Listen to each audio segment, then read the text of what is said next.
Hello friends, I am Mr. D. Karmakar, a professional instructor of English. Today I have selected a good topic for you. In this video you can watch a topic regarding passive expression of verb to have with infinitive. दोस्तों, आप इस video में अब देखने वाले हैं passive expression of verb to have with infinitive का use. Verb to have infinitive वाला पैसिव एक्सप्रेशन यानी पैसिव वॉइस में कैसे कन्वर्ट होता है, कैसे चेंज होता है, अब ये सीखने वाले हैं। मैं आपको अब बताने जा रहा हूँ। आपका ये टॉपिक ये रहा, पैसिव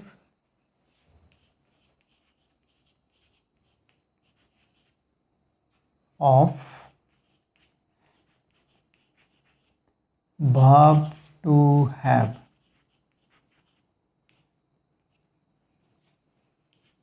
plus infinitive।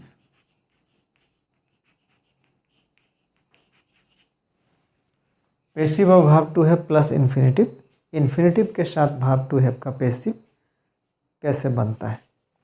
अब जानते हैं वर्ब टू हैव को तीन हिस्से में बांटा जाता है, present verb to be, past verb to be and future verb to be. अब तीनों के लिए एक साथ हम आपको बताएंगे,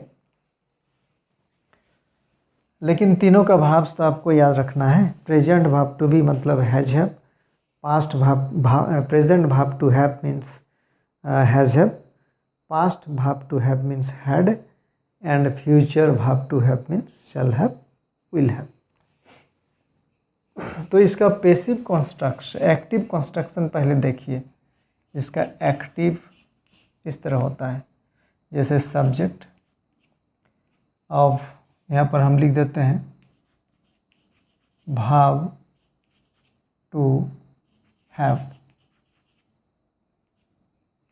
verb to have plus infinitive.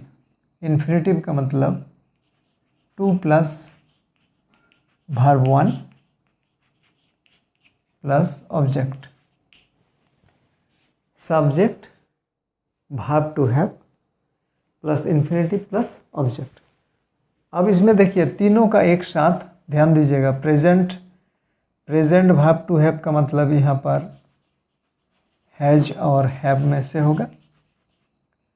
Past verb to have का मतलब इसमें वर्ब टू हैव का जगह में हैड होगा। And future verb to have का मतलब इसमें आपका shall have and will have होगा। This is for present, this is for past and this one is for future. समझ गए होंगे। ये हैज हैव प्रेजेंट के लिए हुआ, हैड हुआ पास्ट के लिए और शैल हैव विल हैव हुआ फ्यूचर के लिए। अब इसका passive construction, it is very easy. Passive construction देखिए, ये वाला ऑब्जेक्ट जो आप देख रहे हैं, ये ऑब्जेक्ट यहाँ पर सब्जेक्ट बन करके आएगा। अब इसके बाद वर्ब टू हैव, इसमें ये तीनों का याद रखिएगा, प्रेजेंट पास्ट एंड फ्यूचर। जैसे जैसे एक्टिव का सेंटेंस रहेगा, अगर एक्टिव प्रेजेंट में से होगा तो हैज हैव रहेगा, हैड में से हैड अगर होगा तो समझ लीजिए पास्ट है, शैल हैव विल हैव है तो समझ लीजिए फ्यूचर है। लेकिन इसको बनाने का जो तरीका है, बनाने का तरीका देखिए, सब्जेक्ट उसके बाद verb to have. Verb to have मतलब ये इसमें से has have had shall have will have, ये सब हुआ verb to have, plus to be plus verb three, B three plus preposition plus object. Verb to have में ध्यान दीजिए, जैसा जैसा एक्टिव का रहेगा, जैसा जैसा एक्टिव वाला सेंटेंस होगा वैसा ही आपको लगाना है वर्ब टू हैव। साथ में टू बी लगाना है एज ए रूल, उसके बाद वर्ब थ्री लगाना है, उसके बाद object, preposition and object. Let's take some examples like this is for present. ये जो सेंटेंस अभी हम आपको दे रहे हैं, this is for present. Present verb to be to have के लिए है active voice, like he has to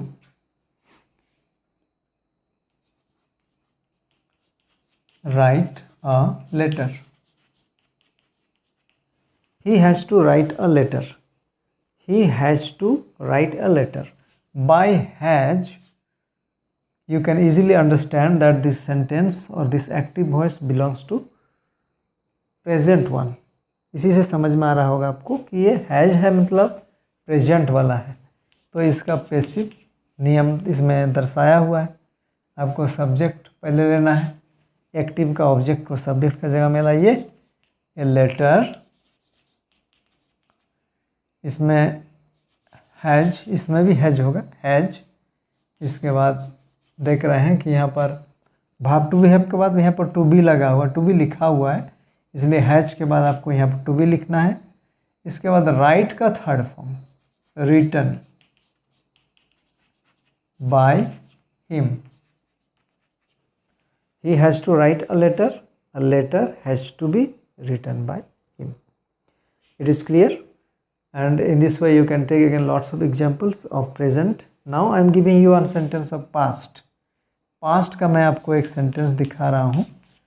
जैसे इसी को आप पास्ट बना सकते हैं, जैसे यहाँ पर he had to write a letter। ये पास्ट हो गया क्योंकि यहाँ पर हैड है। इसका पैसिव भी आप इजीली बना सकते हैं। A letter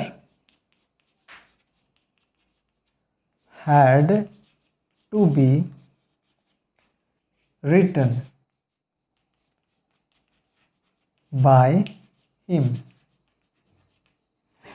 another sentence of future, दूसरा फिर आप एक्टिव वॉइस फ्यूचर का, जैसे he will have to write a letter. He will have to write a letter। इसका पैसिव आपको बन रहा है a letter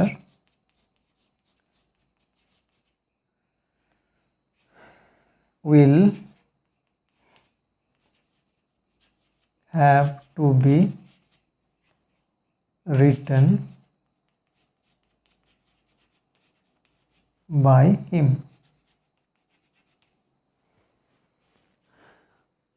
बहुत आसान है, बहुत इजीली आप समझ गए होंगे। मैंने आपको एक ही सेंटेंस का तीनों टेंस में दिखाया ताकि आपको अच्छी तरह से समझ में आए। इसको फिर मैं आपको और एक बार दोहरा देता हूँ, समझ लीजिए। एक्टिव में वर्ब टू हैव का प्रेजेंट के लिए हैज हैव, हैड पास्ट के लिए, और shall have will have future के लिए। इन्फिनेटिव विथ इन्फिनेटिव है, इसलिए यहाँ पर टू प्लस V1 हमेशा लगा रहेगा एक्टिव में। पैसिव में क्या करते हैं कि ये सब्जेक्ट को लेने के बाद वर्ब टू हैव, प्रेजेंट का होने से हैज हैव, पास्ट का होने से हैड, और फ्यूचर का होगा तो शेल हैव विल हैव, उसके बाद टू बी, इसके बाद verb three, preposition and object. जैसे he has to write a letter has to be written by him। फिर he had to write a letter had to be written by him, and he will have to write a letter will have to be written by him। इस तरह से आप फिर बहुत सारे sentence को ले सकते हैं just to make a good practice.